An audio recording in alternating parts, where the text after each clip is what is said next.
just give it a minute or two. Oh, it's going to give it a minute or two for people to keep joining before we dive in. Good to see people on the video. Feel free to join us.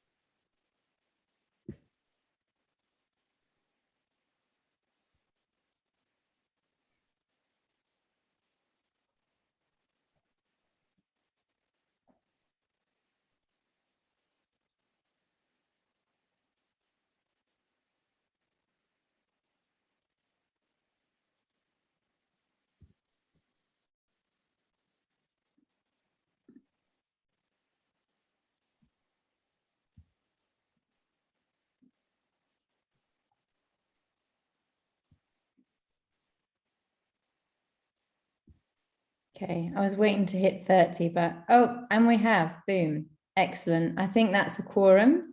So we'll kick off now. Thank you everybody for joining us on our virtual stage. This is one of our new meetings, a public meeting, where we try to showcase and highlight different topics in depth, sometimes topics we might not work on day to day. And today we're going to focus on the COP process, which is obviously just around the corner, something that colleagues on the call, some people work quite closely on, others it's a little bit distant. So hopefully today we can start to connect some of those dots in a different way. I'm delighted to welcome Tom Brookes to be our speaker today. Tom is has a few roles in life. He is the CEO of the Global Strategic Communications Council. He's a senior fellow of the European Climate Foundation. He's also my life partner, not awkward at all. And this is going to be fine. So welcome, Tom. Thanks for joining us today. We are recording this, so just so everybody's aware. And we're going to have a little fireside chat. And I'm going to kick off with a few different questions. But the first of those, Tom, we'd love to hear from you a little bit of background about the sort of political setup for this COP, this delayed COP from last year. What are the main political issues on the table? How are we going into it?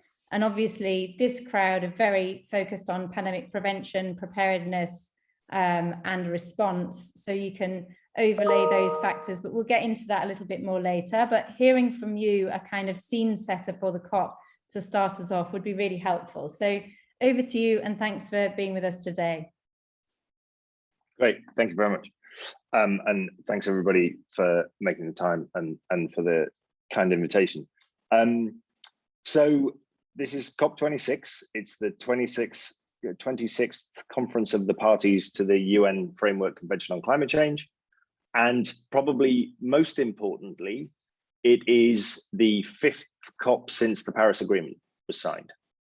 And what the Paris Agreement basically changed fundamentally in the way that the climate, the international climate process works, is that it turned from the old attempt at essentially a top-down kind of rules-based system, which was the Kyoto Protocol, which essentially didn't work, and turned that into a very much bottom-up, nationally contribution-driven process in which all of the parties, so there's nearly 200 of them, would come together. They come together each year at the COP, but there'd be a process through which every 3rd COP, they'd basically review progress against the science, and every 5th COP, they'd make a new set of commitments and a new set of contributions, as they call them, nationally determined contributions to the process of emissions reduction, which is needed to achieve the dual goals of the Paris Agreement, which is to maintain global warming well below, it says, 2 degrees, and to make every effort towards keeping global warming below 1.5 degrees above pre-industrial levels. So that's where we're at. And so this is a big COP because all countries were meant to turn up with enhanced nationally determined contributions, NDCs, to this COP. Now, there's something of a checkered picture. There have been significant changes, clearly, over these last few years, and some of those have been captured in nationally determined contributions. But what remains on the table are a few really significant issues. And I'll get to the kind of technical bit of the negotiations in a second. But in terms of the top line politics that you were asking about, Eloise, so one is ambition. So as we said, the most kind of politically charged, if you will, target of the Paris Agreement is the 1.5 goal. Now, very, very famous. It's the goal that all of the climate activists, the youth activists, etc., all of these high-profile people in the movement have aligned to, and a huge amount of science, obviously, has been produced around that goal and its implications. The current round of nationally determined contributions, many of which have been brought, revised and brought back into the process this year, would deliver somewhere north of 2.5 degrees of global warming. So somewhere between 2.5 and 3. So we're not there. We're at least a degree off that 1.5 target. And one of the key political questions is, how do you close that gap? Whose responsibility is it to close that gap? How does that happen? You can't force countries, essentially, to do more than they say they can. That's the way the Paris Agreement is designed. It's essentially a peer pressure process. But also, clearly, the other thing that's applying a huge amount of pressure is the reality of climate change and the climate crisis, right? We have floods, cyclones, forest fires, et cetera, happening absolutely everywhere in the world at this point. Crop failures, huge ecosystem impacts. And so that's also driving that conversation to a significant degree. But when you come to the politics, there's really two big players, like there are in every political conversation in the world, and that's the US and China. And the big expectation was that China would deliver increased ambition essentially on phasing out coal, which is the key issue with the Chinese. China is now responsible for give or take 25% of global emissions. So that's a big deal, and burns a huge amount of coal. And they have set a net zero target for 2060. But what is clear is that the peaking date at which China uses less coal, starts to use less coal, is really, really, really key to achieving that and key to short-term prevention of massive climate impacts. On the US side, it's really about money. And again, the US has brought something to the table. They announced an $11 billion addition to international climate finance. But the general kind of fair share calculation on the US is that that would be 40 billion a year, which is obviously a lot more. Not necessarily that one would have to get there in order to break any kind of deadlock, but there's this kind of mythical number in many ways in the climate debate, which is $100 billion a year. And Hillary Clinton, in fact, announced this back in 2009 at the Copenhagen Climate Conference, COP15, and said there would be 100 billion that would come from the rich world to the poor world.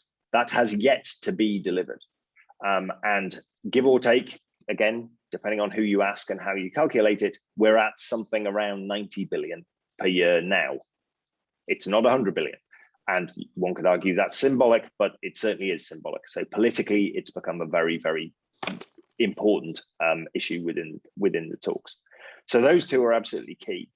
And then the third piece, which is really on the table, is, and it's a harsh way to think about the argument, but if you look at the trajectory of greenhouse gas emissions over time, they have continued to increase year on year, basically since the beginning of the Industrial Revolution. And that is true straight through the pandemic and through all of the renewable energy build out that's happened in the world, all of the electric cars that have been sold, all of the things that we've done to start to change the economy. Greenhouse gases have continued to rise through that process. Now, obviously, they've not risen as much as they would have had we not done all those things. But the key is actual reductions. You've got to actually peak greenhouse gas emissions and send them downwards very, very quickly at this point to keep that 1.5 goal, or indeed even the 2 degree goal, the well below 2 degree goal, in sight. And so that's the other kind of third piece of this is what are we doing to actually stop pulling coal out of the ground and burning it, pulling oil out of the ground and burning it, pulling gas out of the ground and burning it? And what are countries, both rich and in some cases still developing as well, who have those resources, going to do about that? And what's the kind of priority order? Essentially, the rich world is expected, obviously, to move first. So they're probably the biggest pieces of the kind of the politics, if you will. But there's also a couple of important overlays, and the pandemic, I think, plays an important role here. So one of which is the question of climate justice.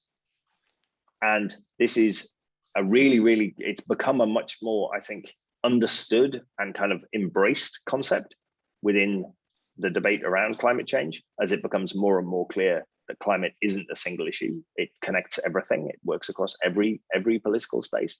And what the pandemic obviously has shown, and you're all much more expert in this than I am, but that the question of obviously vaccine equity and the issues around access in some of the parts of the world mirror to a significant degree access to the technologies and to the necessary resources that are going to drive the low carbon transition as well. And that has not built trust in the system, clearly, because a lot of folks are kind of saying we aren't getting the vaccines, we aren't getting the money. How's this climate justice issue going to be addressed at a more fundamental level? And also, there are clearly lots of intersectional aspects and social justice aspects to that as well, which are increasingly important. I wouldn't say they are very well reflected in the international negotiation process at this point, but I think they're getting more and more well reflected in the narrative and certainly in the campaigning around this issue. So that's on the rise and will definitely be a significant political issue, as it absolutely should be. It should be at the center of the talks in many ways, but is still working its way there. And I guess the last piece that we'd sort of layer on in some ways is the actual technicalities of the Paris Agreement itself. So the agreement was signed in 2015 in Paris, but the rule book for its implementation has been under negotiation ever since.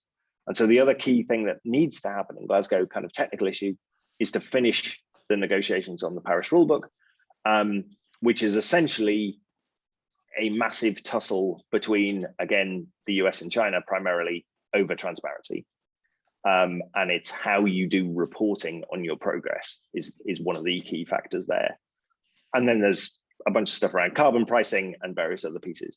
And I'll just one more point, and I'll bring this to a close. There is one other innovation in the process, I suppose, which has happened, which is being brought to Glasgow, which is clearly a lot of the actual emissions reductions are not delivered by governments. They're delivered by industry, right? Be that power generators, automakers, industrial processes, that kind of thing. And one of the things that has happened is that a number of these sector conversations, multilateral sector conversations involving both the businesses that are involved in that sector and some of the countries in which those businesses sit, have come together to start trying to craft not multilateral agreements as such, but more kind of informal sector-focused projects to bring down the emissions of those sectors, trade technology, create markets in cleaner tech of one kind or another. And that's it's a bigger piece than it ever has been before. Those corporations obviously are not parties to the agreement. So how exactly they fit in terms of the governance of the agreement is still kind of being worked out. But those sector pieces of work and the commitments that come out of those sector pieces of work, deals as they've become known, will also be significant and is likely to garner a lot of headlines, I would guess. Great, thank you very much. That was a really good kind of initial kickoff. I wonder if we can just talk a little bit about, you started to talk a little bit about how the pandemic isn't hugely showing up at COP26, but could you maybe build on that a little bit and maybe talk about nature and the sort of advance of nature as a theme in and around the COP. And obviously there's the separate biodiversity process. And maybe also just talking a little bit more about the north-south aspects, which unfortunately is still a divide, as you noted, with the vaccine equity piece as well. And could you just maybe talk about who will and will not be at the COP, and whether you expect that to change any of the dynamics and the sort of political impact of what can and can't be achieved in a few weeks' time? Yeah, for sure. So, I mean, in terms of the nature piece, which is obviously really, really important, and it's starting to, nature has not shown up in the COP process in a big way in the past, and that obviously is a huge and significant issue. And it continues to show up in many ways through the lens of offsets. So the question of essentially nature's ability to extract carbon emissions from the atmosphere, and essentially a trade in emissions production versus emissions extraction. And that's obviously the basis of many of the there are different types of carbon markets, but that's a fundamental trade within carbon markets. And for example, one of the things that will be brought to COP this year, championed by former Governor of the Bank of England, Mark Carney, is a thing called the Task Force on Scaling Voluntary Carbon Markets, which is essentially an offset market. It's a proposal for an offset market. And obviously one of the issues there is that nature is not like money. It's any two pieces of it are not interchangeable. It's not a commodity, in fact. And also we are damaging ecosystems every day. The scale of carbon sinks that make up the global ecosystems are reducing all the time. We're actually not many years away from the point where the Amazon, pretty much the biggest biome on Earth, could essentially switch from being a carbon sink, from extracting carbon from the atmosphere, to becoming a carbon source because of the level of soil degradation and ecosystem degradation that's going on. And so how we think about nature is a really, really important element in terms of this whole discussion, because it plays such an absolutely fundamental role in the achievement of any of these targets. But what's also clear is that you can't just leave it up to nature to achieve these targets either. You know, we are going to need significant carbon extraction technology, and we're going to have to massively reduce emissions, as well as maintaining the biome. So that conversation, partly driven by the biodiversity COP, it was COP15 on the biodiversity side this year in China, that has helped start to frame up a somewhat different discussion about ecosystems and about ecosystem preservation, and also I think a more kind of creative discussion in some ways, driven in part by Ghana, by several other countries who obviously have significant biomes and are trying to kind of think of ways to really get international help in preserving and looking after that natural equity, if you will. And so it's not a finished conversation by any stretch of the imagination. There is probably still too much of a focus in the COP process that kind of takes nature for granted, if you will. But it is becoming more and more and more part of the conversation. And that has in part been driven by a lot of the IPCC, the Intergovernmental Panel on Climate Change, which is the big science body essentially, which provides the climate science for the backup of this, has done a huge amount of work on ecosystem impacts and extinction events. And we are starting to see obviously a significant number of extinction events of various kinds, and that is driving some of that nature conversation. And again, you know, that's obviously super important from the zoonotics perspective. So I'd say the two haven't kind of fully docked yet, but it's on the way and starting to make some progress. In terms of who will be there and who won't be there, I mean, the pandemic obviously really has come into play at this point, and travel is hard. And it's the leaders segment, we're seeing different pictures from different parts of the world. It's not super clear yet, to be honest. We've heard the number 140 world leaders put around. They don't provide a list, I guess for understandable reasons. But if that's the case, then you're getting a reasonable amount of representation, but we are likely to see underrepresentation from vulnerable states. That's likely. We're likely to see possibly underrepresentation, maybe in Africa, definitely in Asia as well, because actually just traveling is really complex at this point. And we also have some key leaders who clearly could make it if they chose to, but may not. So it does not look currently like President Xi of China will be coming. It is an open question currently on Prime Minister Modi of India. There were rumors that he wasn't coming. There are now rumors that he may be coming, but we'll see. And I think, and the same goes for President Bolsonaro of Brazil. Again, clearly, a hugely important country in this debate, partly because of the Amazon, partly because of various oil and gas issues.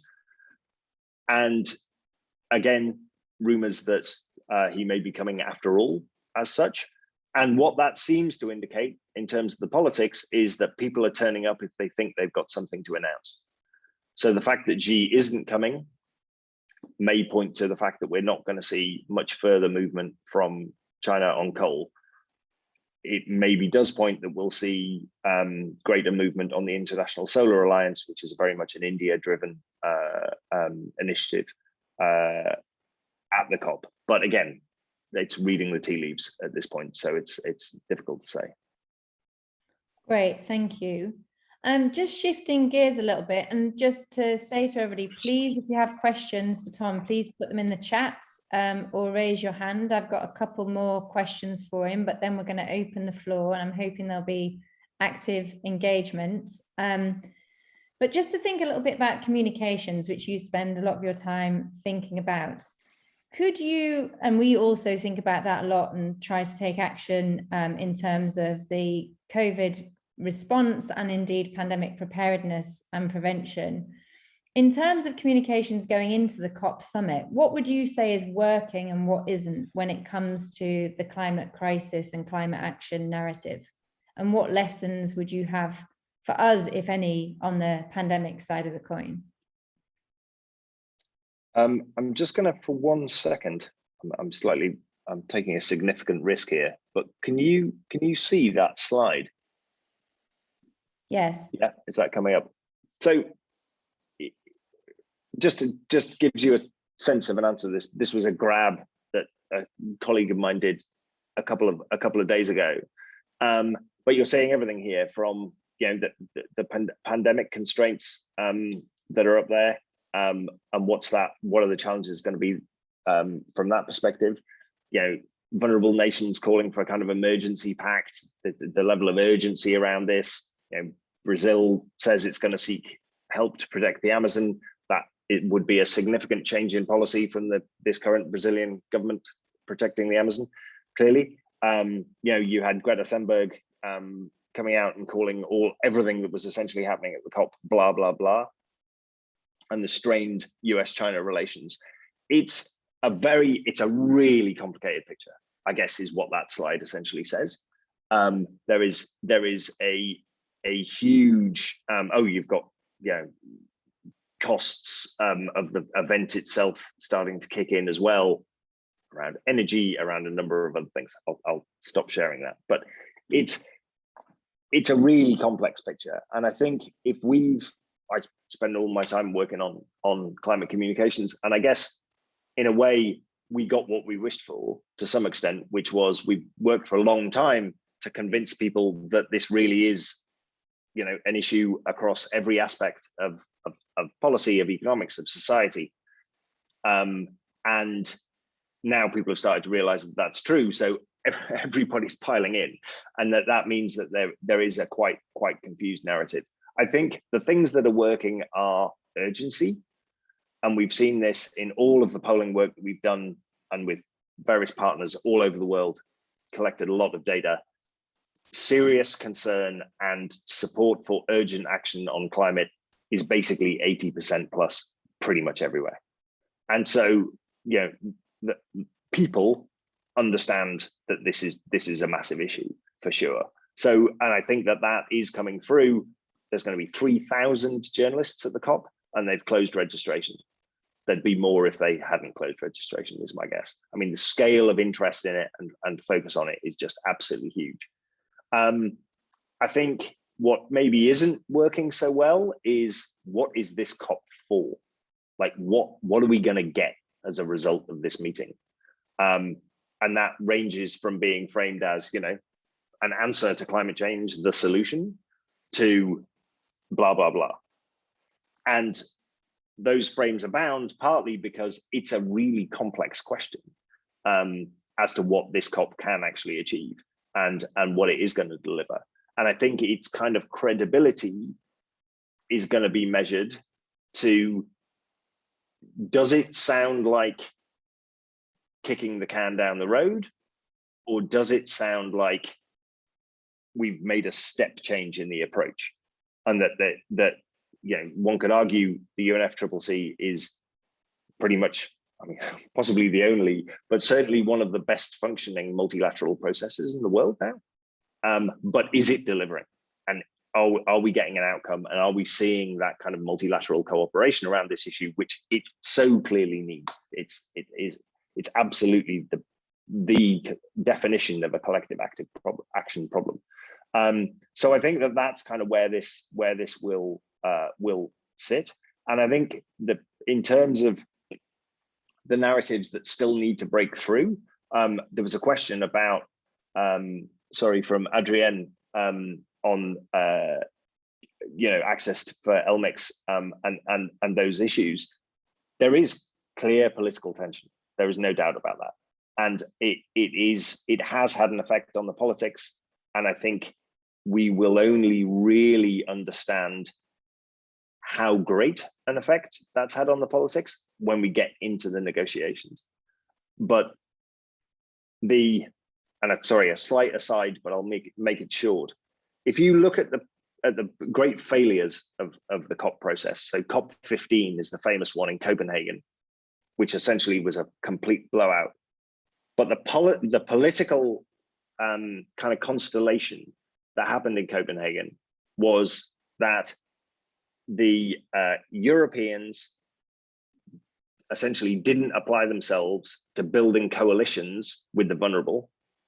And as a result, some countries that are, who are at the richer end, if you will, of the developing scale, Saudi Arabia being a Class A example, Brazil has played that role at various times as well, who haven't seen climate action as aligned with their national interest, should we say, have kind of steered off the politics to prevent significant ambition. And you didn't have a solid enough pro-ambition political coalition to make progress. In Paris, you got this thing called the High Ambition Coalition, where the Europeans and the Africans and the small island states essentially, and then finally the Americans, after a bit of pushing and shoving, got behind that high ambition space, and that the key agenda item of the 1.5 goal that was brought by the most vulnerable into the talks was adopted by the whole of that group and therefore delivered into the treaty. And that was ambition politics. Going into Glasgow, it's really not clear how those political coalitions are shaping up at this point. And I think the impact of vaccine inequity will really become clear as kind of we really start to hit the road in terms of those political discussions and those alignments. And it's not in place, and it should be by now, and that's an issue. Thanks, Tom. There's a couple more questions in the chat. One from Nigel on the biodiversity and nature-based solutions aspects intersecting with zoonotic aspects. What would be a good outcome at COP26 on those issues? Yeah, it's a great question, Nigel. I'm not sure I've got a particularly brilliant answer. I have colleagues who are very expert in this who could help. But I think what would be a really good outcome would be, one, an agreement that actual protection of nature is a fundamental climate goal, because that's not really there, right? Reduction of emissions is a primary thing. Adaptation to the realities of climate change obviously is a primary thing, but actual nature protection as essentially core, obviously, to the protection of humanity, that's not embedded in the treaty and in the thinking in the same way. And I think that what we're hoping to see is a significant kind of pledge on nature protection and restoration from essentially some of those key countries. But what you're also going to have to change to some extent is the way, again, that, as I said before, this kind of nature as an offset idea, essentially there isn't really any room for offsets anymore. Like, you've got to have actual emissions reductions. You can't just offset the existing ones. But that means that we do need to help those countries that have these significant nature assets, if you will, get value out of those and be given, be incentivized to protect them and look after them. And there needs to be really thoughtful ways about how we do that. So I think they're probably the kind of aspects that'll start to get unpacked. But I think a top line political commitment to nature protection and restoration is probably the best we can expect at this point. Thank you. Adrian just put a follow-up question to what you just said in the chat about whether won't the main message that journalists will report on whether there's sort of a willingness of big emitters to cooperate, and something around this sort of the China-US relationship, the geopolitical tensions, etc. It would be good to hear you on that. Kiki, do you want to come in and ask your question since you're on the screen? Sure. Thanks, Eloise, and thanks, Tom, for this great overview and context you're giving to all of us. I know I haven't been following all of this as closely as I would like, given pandemic and all of that.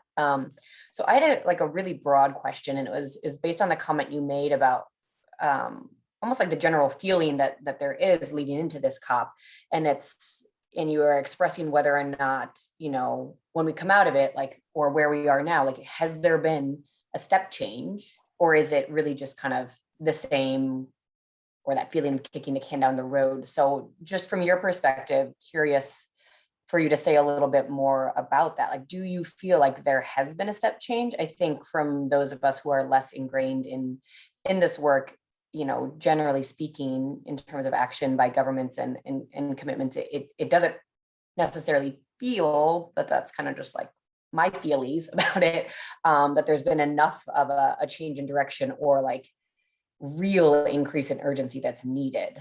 So curious if you could talk a little bit more about that leading into it. Obviously, you can't say whether or not coming out of it, if that step change happens or not, but kind of more in this context as we move into the COP. Thanks. Yeah, I mean, it's a really good question, Kiki, and I think that I'd agree, right? I think your feeling is about right, and I think that's where most people are, right? Which is, things seem to be getting really bad, and nobody seems to be doing very much about them. Now, look, some stuff has changed, right? And what the numbers show is essentially that we need to increase the speed of decarbonization by about a factor of 5 over the next 10 years, if you compare it to the speed that we've done it in the last 20. That's clearly a lot, right? But, in that period, Norway has gone far faster than that in decarbonizing its transport fleet, for example, but it's Norway. They have a lot of money, and there's a lot of people driving Teslas. The UK has decarbonized its power sector to a really significant degree. There's basically no coal left on the system in the UK, right? And that trend is marching through a bunch of other countries. However, if you go and look at, I mean, the latest work, for example, that's been done on Nigeria, obviously a significant oil and gas producer, you're looking at something, give or take, at about $80 billion over kind of current expenditure to decarbonize the Nigerian economy and ensure energy access for all of the Nigerian people who need it, in order to get them over the hill of a net zero, of a mid-century net zero target, right? Of basically getting to their economy decarbonized by 2050. That's a lot of money, right? Now, well, you could argue actually it's not really very much money when you think about it, the greater scheme of things. But in these kinds of talks, it sounds like a lot because we're still having arguments about 100 billion. But also there's a framing issue there, right? Which is one of the things we've been working on a lot. And I think to your earlier question, Eloise, about narratives that are working and narratives that aren't. As long as you frame climate action as a cost rather than a benefit, you've basically pretty much lost the argument before you even get started, right? And one of the issues here is that we often hear that framing. Oh, it's going to cost X amount of money to do this. What less often gets talked about is the amount of money it's going to cost us if we don't do it, and in fact the existential threat that we face if we don't do it. And at what cost are you putting that existential threat? And so some of those things I think kind of need to be unpicked. There is a huge amount of progress that's been made. Costs of solar dropped astronomically, costs of batteries dropped astronomically. The amount of wind power in the world, again, incredible numbers that were totally fiction or seemed completely like fiction even 10 years ago have been achieved. But the issue is actual emissions reductions, as I said. So I think your read's exactly right. And what this, from a narrative perspective, I think the challenge for COP will be to deliver something that feels like that need for a step change has been taken seriously, and that it's not just more warm words, because it can come over like that very easily. And it's a political event, most of the outcomes of which are pre-baked. So a lot of this is going to be about the politics rather than the technical process, which is essentially going to deliver the Paris rulebook, and that's about as interesting as it sounds. And so I think it's a tough call at this point, and you can see why so many people are, on occasions, including myself, quite frustrated by the scale of progress that we're making. Although we are seeing progress in various different spaces. Thank you, Tom. While you've been talking, the chat's livened up, and there's quite a few. I'll summarize the questions for you. Okay. Sonila made a point when you talked about nature and the sort of making nature as a key, protection of nature as a key deliverable. She asks, could we somehow get health leaders to influence environment counterparts that would push for the protection of nature, not only for climate, but also to prevent zoonotic spillover? So if you could speak to that. I'm just going to check, did you come back on Adrian's follow-up question? And apologies if you did, on the big emitters piece. I just I didn't. Yeah, I just think you might have missed that one. And then, so I'll let you go to those two. And then Carolyn's got a really good question, which you can read through when you've dealt with those two questions. Okay, great. So on the geopolitics side, absolutely, right? So obviously the US-China relations have clearly and rightly been, a massive issue across the media and across every aspect of the conversation. That's not different in the climate space. What's interesting about the 3,000 journalists who are turning up to COP is most of them haven't really covered climate before. And we're seeing a lot more senior political correspondents turning up at COPs these days. So you're getting kind of your big names, right? Your big name political journalists are turning up in much greater numbers than they have in the past. And so I think that geopolitical piece is going to be really important. If President Xi doesn't come, our understanding is President Biden will be there. Then, exactly the frame for that is possibly set in advance to some extent. But there will be senior Chinese representation, even if President Xi isn't there. I also think, and I think if you saw one of those headlines I flashed up earlier, was John Kerry has kind of admitted, if you will, that the tension in relations between the two countries have made things more complex. And I think that is the case. It's no secret to anybody that relations between China and the UK are fairly strained at the moment as well. And obviously the UK holds the presidency. But there has been very, very active conversations, we know as well. John Kerry and his Chinese and European counterparts have been talking a lot. So they all say. So I think we'll see definitely a lot of reflection on that. I think it'll come through very strongly. I think it'll depend kind of how that maps out or how that plays out will depend on essentially whether or not we see significant barriers to progress becoming clear at the talks. And then that's likely to be the frame through which they're discussed, would be my guess. But it's definitely a key question going in. Sorry, I've now forgotten what the next question was. About making a point on nature for spillover, and we have got quite a few questions rolling in now, so okay, I'll be very quick. I mean, I think that would be great, basically in terms of can help people get that point in there. It is clear that we're living with pandemics. I owe everything I know on this subject to Eloise, but the reality of ecosystem collapse is only going to get more and more and more striking over the coming few years, and clearly zoonotics are a massive issue in all of that. So yeah, I think it's a really important point and a really worthwhile thing to do, because also it keeps it super immediate, which has always been one of the problems with the climate debate for a long time. Even 5 years ago, we were talking about this as a problem for the next generation, which I think the last 5 years has proved it definitely is our problem, not theirs, or theirs as well, but definitely ours. Thanks. And then, Tom, if you can look at Carolyn's question, there's a sort of sense that although climate change advocacy, Carolyn, do you want to come in? You're on the screen. Go on. Oh, no, I'm happy for you to summarize. Yeah, I mean, it's basically like there's so much more to do on climate, but you are so far advanced, so much entrenched in terms of the political will, in terms of the fact that you have a COP structure, that there is, an international agreement, that there are targets, that there is this huge and growing media interest, that there is multi-sectoral engagement, that there's a whole, entrenched accountability process. And we are in the middle of a pandemic, and it is so hard to get that even to deal with the current crisis, let alone to start planning for the future. So it's that same big collective action problem.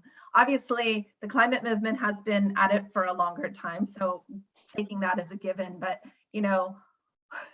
what advice do you have for us? How do we get to at least begin to get to that stage? Because many of us are concerned that already the political will is waning and we aren't even out of this current crisis, and it's going to be so much harder to galvanize that after the fact. And so, I mean, knowing that all of those are important pieces of the pie, how do we get there? And I want to call out Neil's question on the back of mine, which is, how are we're arguing over trying to get,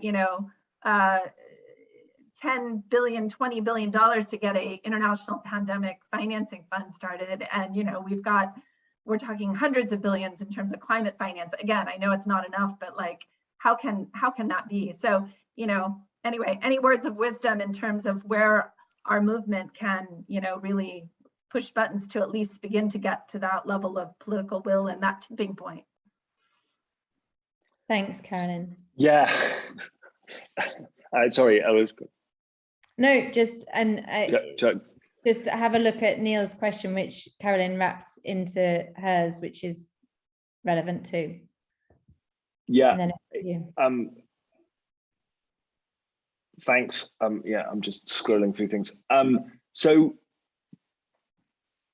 I mean, the climate movement obviously has been at it for a very long time. You know, since the 70s, give or take. I'm a relative newcomer. I joined in 2009. Although it feels like a very long time. But I think I mean, the lessons are, there's so many various different pieces of this. I think there's an important set of, and there's obviously legal scholars who are much more better equipped to talk about some of this stuff than I am, but there is the whole question over the Kyoto Protocol versus the Paris Agreement. And I think Neil has kind of pointed to that, possibly the bottom up, top down, I saw somewhere. Yeah. Charles, yeah. Charles, sorry, yeah. Catching up here. You know, the Kyoto Protocol failed, essentially. I mean, the classic moment is the point where Canada missed all its Kyoto Protocol targets for emissions reduction and then just left the agreement. They literally just walked out. And there was nothing anybody could do, and there was no sanction, and you know, nothing happened essentially as a result, other than everybody else kind of went, well, this whole thing's just a bit pointless. And the Paris Agreement, what Laurence Toubiana, who I've had the pleasure to work for the last few years, and who is one of the key authors of the Paris Agreement, the way she always explained it was to say, what Paris did was it put politics at the core of the climate process instead of policy, because it made it national. And because it gave national ownership, it implicated national politics in the agreement in a way that standard kind of UN treaties don't do. And that was kind of the innovation. Now it comes with obviously a really key risk, which is, what are your levers? And they're all political, right? But if you build political infrastructure, then hopefully you can find ways to pull those levers. And I guess I'll stick in the chat a thing I wrote a couple of years ago on various kind of lessons learned out of years in the climate movement that may be useful. But I think the key thing is infrastructure. Like, and in terms of funding, one of the things that I've pushed a lot on is to try and get funding to build capacity that will stand the test of time rather than just be project focused. Because as we know, one of the things I say in that piece is no political battle is ever won, right? They all have to be fought all the time, essentially. You know, no piece of progress is ever absolutely hammered in. And I think what the UNFCCC and the Paris Agreement have given us is a way of at least kind of, you know, nailing down what progress we make for a while. We know we're going to have to come back and protect it at various points, but at least manage us to kind of nail it down. And it has given a structure to a level of kind of international advocacy and that international conversation, which gives us an event every year. You know, I mean, I think every advocate and civil society activist of any kind would always say, oh, we're too events driven, you know, we should be thinking about this in other ways. It's always true, but they are very handy, right? Just having that timeline of this thing rolling around, you know, all of my colleagues, we all get back from the summer holidays knowing that the COP's coming, and it's, you know, it's crushing and it's going to be another hellish few months, but it does allow us, it gives us these moments where we can apply this kind of pressure in a way that is otherwise very, very difficult. So I think there is a lot to be taken out of it. There are, as I say, many people who are much more expert in it than I am, but I think that the other piece that we've kind of got going is the combination of the fact base and really talking and getting public narratives moving about the fact base. So like the realities of climate. Obviously, we had our own denial and disinformation and misinformation problem, obviously on a massive scale. We still have, but much less than we used to. and that's been a huge amount of work has gone into making that reality. The last existing climate denial group in the UK just finally gave up and basically quit, and has turned itself into a costs of net zero framing group in the last few days. That feels like a win, right? And so those kinds of narratives aren't standing up anymore. But you need people who are out there doing that work, and it means understanding that it's not just about the policy, it's about the politics, it's about the communications, it's about the campaigning, and all those things have to get joined together to be able to make progress in these spaces. But it's super hard. I mean, it's a long conversation, Carolyn, and I'd love to have more of it, but it's hard. And I think that there is a way, I think maybe that the kind of pandemic preparedness community can benefit from the climate stuff, and I think the zoonotics and that kind of piece. But it's also about getting these issue groups to work together, and clearly we try and do that, but it's not always easy either. I'd say, for example, the climate community and the human rights community, again, really obvious connections and ways in which they should be working together. It's been tough, partly because just everyone's busy and everyone's got their agendas they're trying to move forward.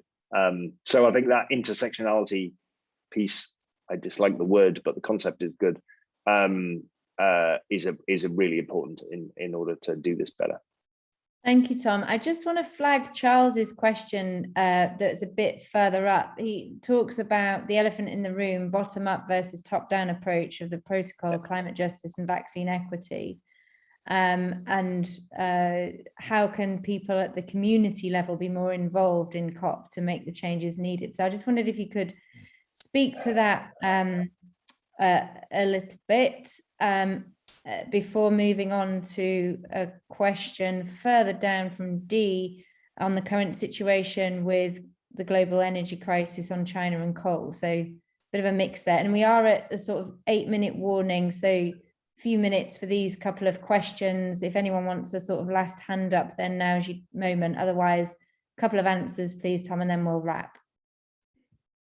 Okay, well, super briefly, I mean, the COP process has not been great about being inclusive, and that's absolutely the case. It tends to tokenism to some extent.